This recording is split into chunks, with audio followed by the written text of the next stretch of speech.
போறேன் சார். அங்கேயும் மார்க்கெட்டிங்லயும் பார்த்தீங்கன்னா, ஏகப்பட்ட காம்படிஷன் நல்ல இது 1 பை 1 ஆஃபரு அப்படின்னு பார்த்தீங்கன்னா, என்னமோ சொல்லுவாங்களே, பார்த்ததெல்லாம் வாங்கணுன்ற மாரி தான் எல்லாமே பொருளும் இருக்கு.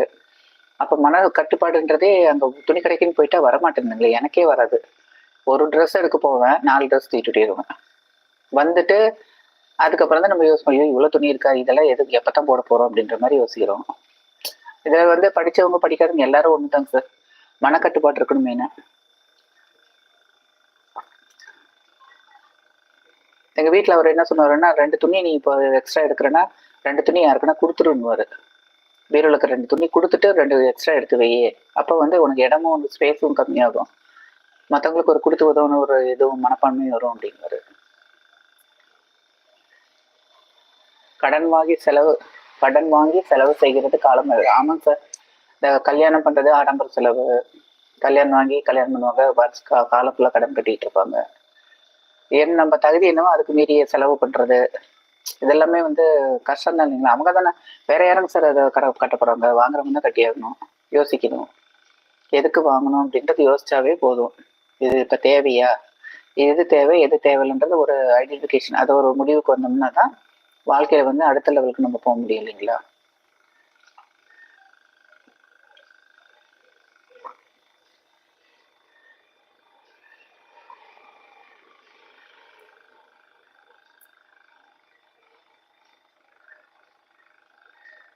அதாங்க சார் என்னைக்கு இந்த கிரெடிட் கார்டு, டெபிட் கார்ட்லாம் வந்துச்சோ, அன்னையோட போச்சுங்க சார். எல்லாருடைய வருமானமும் பார்த்தீங்கன்னா, அதிலயே போயிடுது. இஎம்ஐ ஆப்ஷனு எங்க அப்பாலாம் பார்த்தீங்கன்னா, வீடு கூட பார்த்தீங்கன்னா லோனே போடாம கட்டுனாரு. அது வரலும் ஏன்னா டிபார்ட்மெண்ட்ல தான் அவங்களுக்கு வீடு இருந்தது.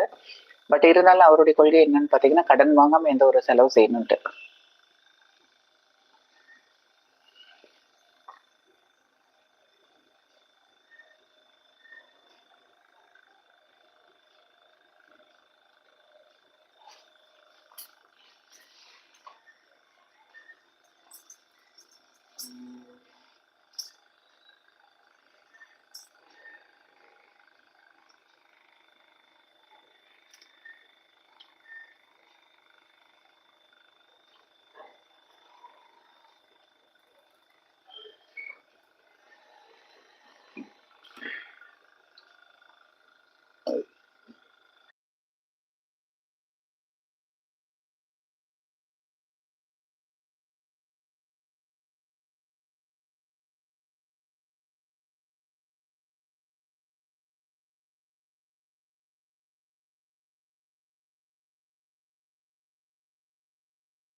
கூழானாலும் குடித்து குடி, கந்தையானாலும் கசக்கி கட்டு. ஆமாங்க சார் கண்டிப்பா.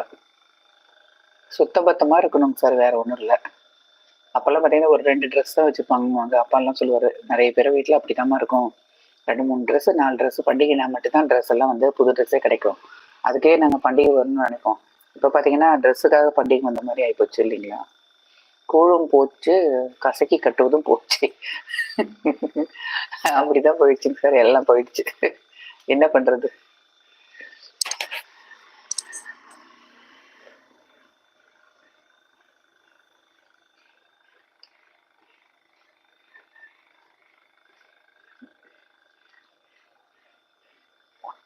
கரெக்ட்டா சொன்னீங்க சார்.